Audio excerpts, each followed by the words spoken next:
Hi everyone! Welcome back to the Advent of Cyber 2025 Day 6. I'm so glad you guys made it here with me today to do this really cool room about Windows malware analysis, which is an insanely fun topic that I'm so happy to be a part of with you guys today. So without further ado, let's get into the room. Alright, so if we look at this room, it looks like it's called Malware Analysis Egg-xecutable. I wonder if this has anything to do with eggs. That's kind of interesting. Alright, so we're going to discover some common tooling for malware analysis within a sandbox environment. Sounds so fun. Okay, let's look at the introduction. So, the story. The town of Wareville remains quiet in the middle of the night. While the residents of Wareville are nicely tucked up in bed, blissfully unaware, the SOC team at the Best Festival Company, TBFC, remains alert, poised, and ready for whatever may face them. Monitoring their screens, armed with a freshly poured mug of hot cocoa, the elves of the SOC watch their dashboards diligently. Suddenly, the elves receive an email in unison from Elf McClaws, head of Elf Affairs, in their inboxes. Alright, let's take a look at this email right here. From Elf McClaws, new schedule, attachment, hophelper.exe. Do we trust this random exe file? We'll be using this new program, it'll revolutionize how routers are made here. Contact IT support, kind regards. Sounds a little suspicious if you ask me. That's exactly what this member of the SOC team thinks. Why is Elf McCloud's working at 3 a.m? He screams. They're right. Something is amiss here. Elf McBlue, immediately suspicious. She has years of experience in the SOC, and she's smart enough not to download random executables. But right now, they don't have Elf McSkitty here. So Elf McBlue takes over, and they load up their malware investigation toolkit. Alright, let the investigation begin. So, learning objectives. Today, we are going to be taking the place of Elf McBlue, highly talented member of the Best Festivals Company's Malware Investigation Squad. We've been tasked with investigating this highly suspicious executable that's being shared within the company.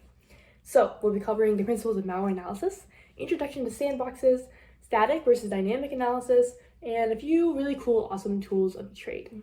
So first of all, let's start by connecting to the machine. And the cool thing about TryHackMe is that we don't even need to install anything at all. We can just click the Start Machine button, and it'll go ahead and start booting up our own VM just in the browser, just for us right there. Everything on the TryHackMe platform. I don't even have to do anything except just wait for it to boot up, which is really awesome.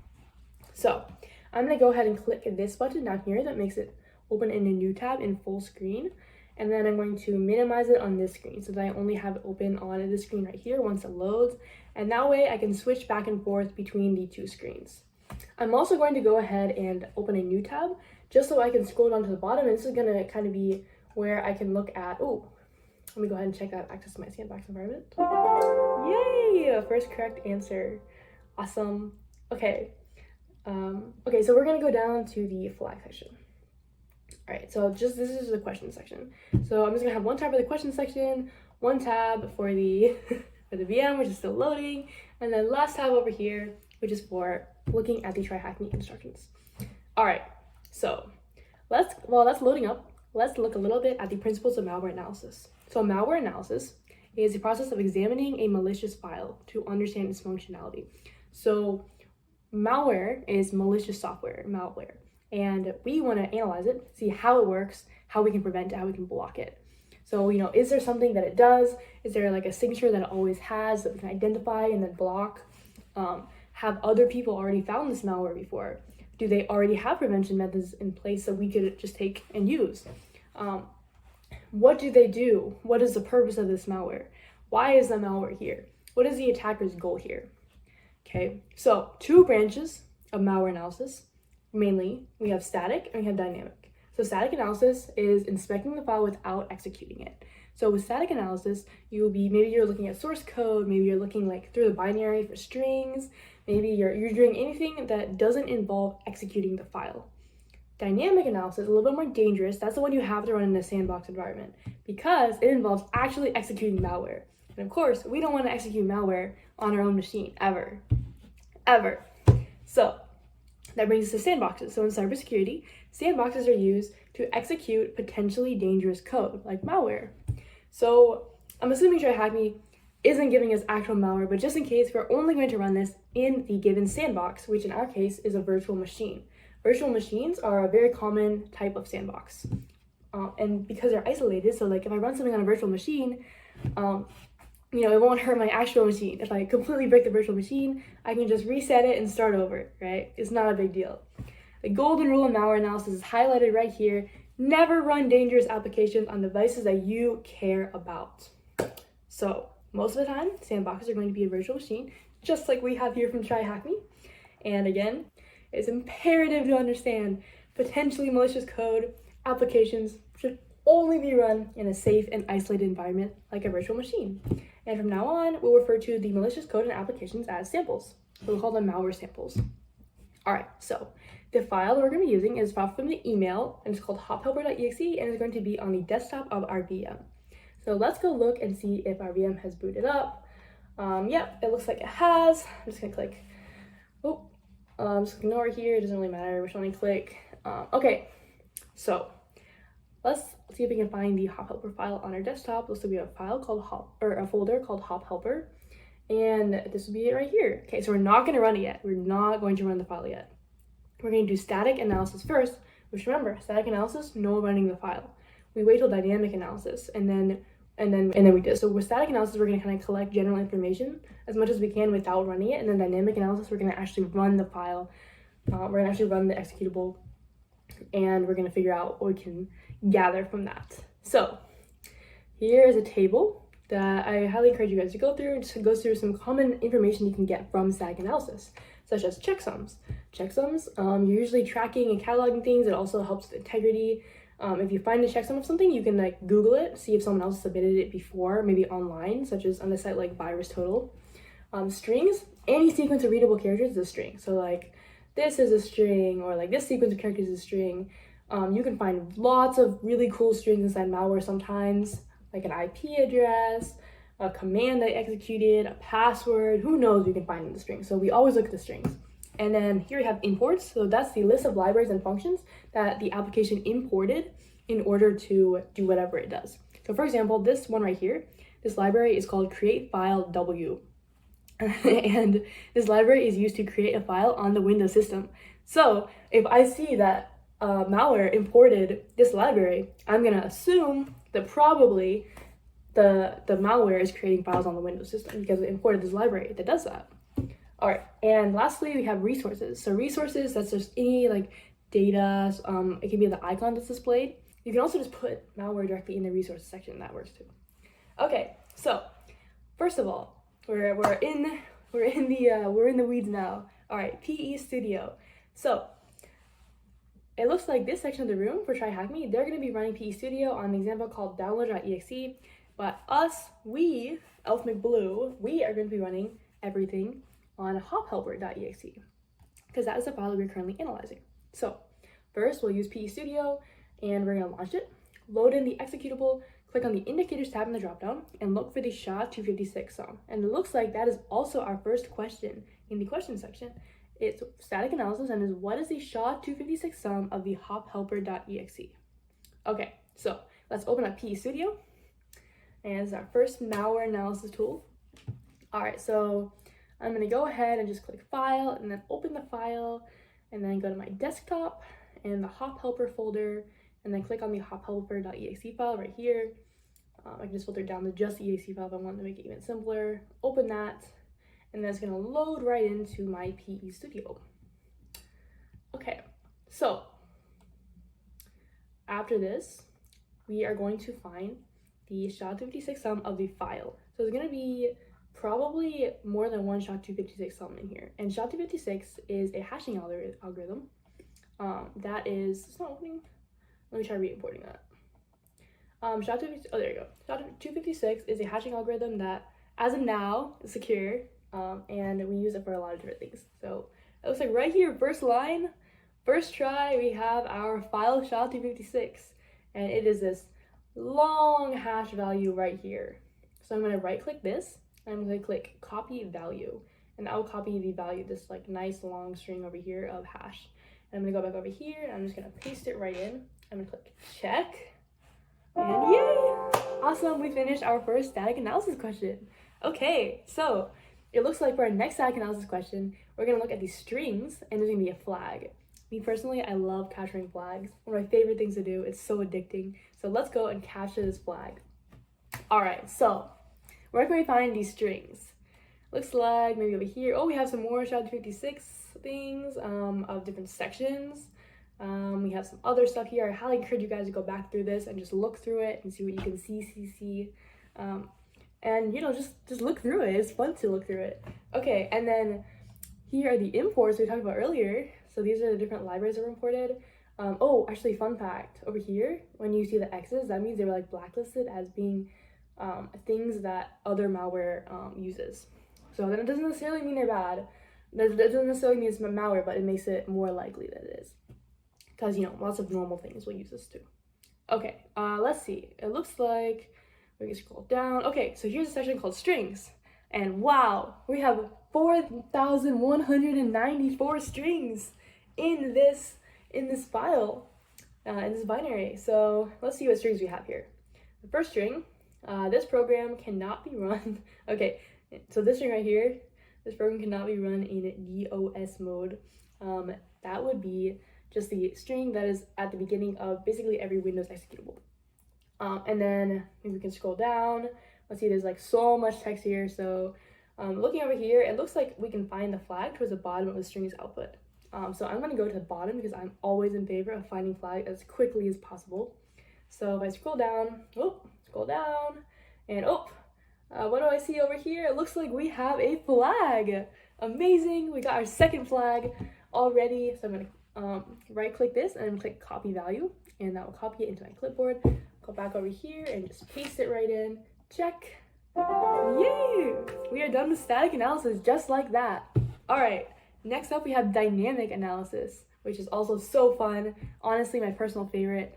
And it looks like we're going to be looking at what registry values has the exe modified for persistence, and we're also going to like find out what network protocol it's using to communicate. So it's super fun. So let's look it back up here. Looks like we're going to be using Regshot for this. So Regshot, very widely used, especially for malware. So how this works is it creates two snapshots of the registry. So I'm going to show you guys right now how we create the first snapshot. So if I go over to the Regshot x64 icon right here, I'm going to double click it to open it. I'm going to click yes, and then I'm just going to load in. Oh no, I'm not going to load in anything. I'm going to click an output directory for the desktop. Yeah, so desktop, okay. And then that's basically all we have to do right now. And I'm just gonna click first shot, and then I'm gonna click shot right here. I'm gonna leave the logs format as plain text for now, but you could also change it to HTML document if you want to. But anyway, so all I did right now is just change the output to the desktop, and then I'm clicking first shot, and I'm clicking shot. Okay, so what this is doing right now, it's going to the Windows registry. And the Windows registry is basically this huge database of Windows settings. It has a ton of different settings for the system, for like each user. It has like a setting for like what your wallpaper is, random stuff like that. It has the settings for like all the different applications. This huge, gigantic database of settings. So malware will usually try to change your settings. A common thing in persistence that it will do is it will change, or it will add a run key into the registry. And whenever you add a run key, then that will make it to where that whatever the value of the run key is, the file, it will be run at boot. So whenever you restart your computer, it'll be run. And malware, it wants to be persistent, right? It wants to keep running. Like if you reboot your computer, it doesn't want to go away. If you reboot your computer, the malware wants to stay there and keep happening. Okay, so it looks like we just finished the first screenshot. So what I'm gonna do now is I'm gonna run the malware for the first time. Okay, so we're running this malware. Don't worry, it's in our sandbox. No one's getting hurt. It's still a little bit scary though. Okay, so I'm running the malware right now. We'll see what happens. Let's see what happens. We'll see. Oh, did you guys see that? Oh my goodness. This whole column, their icons got changed to an Easter egg. That's so funny. No way. Oh, and look, we have a notification from Hop Helper. King Malware sends his regards. Aw, isn't that nice of King Malware? Giving us all this nice malware in regards. Okay, so after that, now that that's done, let's go ahead and take a second shot. I'm gonna click second shot, and I'm gonna click shot. And what this is gonna do is it's gonna take another screenshot or snapshot of the registry, and then we can compare the difference between the two. So what we're doing here is first of all, we're taking a snapshot of the registry before we run the malware. We're taking a snapshot of the Windows settings before we run the malware, then we're running the malware, then we're taking another snapshot of the Windows registry and seeing all the settings, and then we're gonna compare what got changed. And so it's like some things will just change on their own due to normal Windows things, you know, but a lot of the time we can search for specifically like the process, the malware process, and see exactly what the malware process changed. So, all right, so it looks like we are finished now. Awesome, so I'm gonna click this compare button, and what that's gonna do is it's gonna generate a file to my output path. So I put my output path as the desktop. So it should output a plain text file, as I said, plain text file output, to the desktop, and it should show me a comparison, nicely laid out, of exactly what the differences are between the first snapshot before the malware was run and the second snapshot after the malware was run. Okay, so it looks like for a dynamic analysis, we have two challenges. We have what registry value has the hop helper.exe modified for persistence. So again, for persistence, we're most likely going to add a run key to the registry, because when you add a run key, then that makes it to where that program will be run every single time your computer is booted up. And that's what we want for malware. At least that's what the malware authors want. So we're gonna find the full path of the key that has been modified. Most likely a run key. So we can try searching for hop helper, we can try searching for run, we can try a couple different things. And oh, okay, so it looks like it opened up this nice, well, big thing in Notepad for us. So I'm going to go ahead and word wrap this just to make it to where you can see everything. All right. So let's scroll down. So right here we can see there's some keys added. There are 21 values added. We can keep scrolling down. There's a lot of different things here. Different values are modified, etc. All right, so total change is 40. So 40 total changes happened. Now, these weren't necessarily all because of the malware, right? We don't know that. But to kind of narrow it down, we can search for hop helper, although I see a couple right here. I see some right here. But let's go ahead and find and search just to make sure I don't miss any. Hop helper. Oh, let me search the other. I want to wrap it around. Okay. So it looks like there's one right here. Hop helper.exe. There's a key right here. So this on the left hand side is the path. Oops. Well, including that top line. This right here is the path, and then this over here on the right hand side is the value. So all of these are in the format path on the left hand side, colon, and then value on the right hand side. So I'm going to click find next. Oh, there's another one over here. That's kind of interesting. And then let's see, what else do we got? Here's another one down here. Ooh, okay, look at this one. This one looks interesting. Look at this. So what do we see here? We see a run. See, this is a run key. Okay, so what this would be doing here is just adding a run key, right? And this is the full path to the run key right here. On the left-hand side, there's a colon, and then there's a value. And the value of this is just the path to the hop helper.exe file. So what this is doing is it's putting this entry is putting this run key into the registry, and it's making it to where it's going to run this hop helper.exe file every time Windows is booted up since it's adding a run key. All right, well, we can't let that happen, you know. Even though that's cool. I'm going to copy this and I'm going to go enter it over here, because that would be the full path that the key has been modified for persistence specifically. There were lots of other things that were modified, but this is the one that's specifically modified for persistence. So I'm going to paste that whole path in there and click check. And yay, we got another flag. Okay, next dynamic analysis question. We're on a roll right now. All right, so we're going to filter the output of ProcMon. Okay, what's ProcMon? Did we go over that yet? Let me go back to our nice TryHackMe descriptions. Okay, so ProcMon stands for Process Monitor, and this is from the sysinternal suite, which has a lot of really cool tools about mainly used for troubleshooting and diagnosing issues and stuff like that. And we're going to investigate the sample with it. So Process Monitor is just monitoring processes. It's exactly what it is in the name. So we're going to do something very similar to what we just did with Regshot, and what we're going to do is we're going to start ProcMon. We're going to run the malware again, and then we're going to see what happens. All right, so let's go back over here. Let me close these out. I'll go ahead and close Regshot too, and I'm going to open ProcMon. All right, I'm going to click yes, allow. All right, cool. So as soon as I open it, it's already running. It's already going. I'm going to scroll down to the very bottom where the newest ones are. Right here, all the way at the bottom. And then I'm going to go ahead and run our malware again. Okay, let's see. So here's our hophelper.exe file, and I'm going to double click it to run it. And here we go. All right, and then let's see what happens. Oh, looks like we got another King Malware sends his regards. Perfect, awesome. Let's go ahead and stop the ProcMon by clicking this button up here, which stops it. So I'm clicking this, and then it will stop the capture. It will pause it.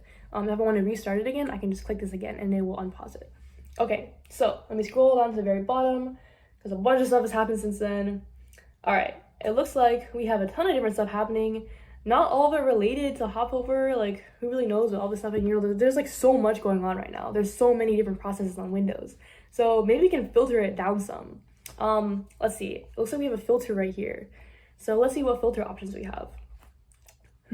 Okay, so here's our filter options. We have a process name filter. So let's filter for the process name, and then we can just put hophelper.exe in here. And then let me add that to the filter. So what this is gonna do is it's going to filter and just show the results for when the process name, which is over here. So right now, like these are process names are like ti.worker.exe. We're not interested in that. Right? I don't care. I only care about hophelper.exe right now.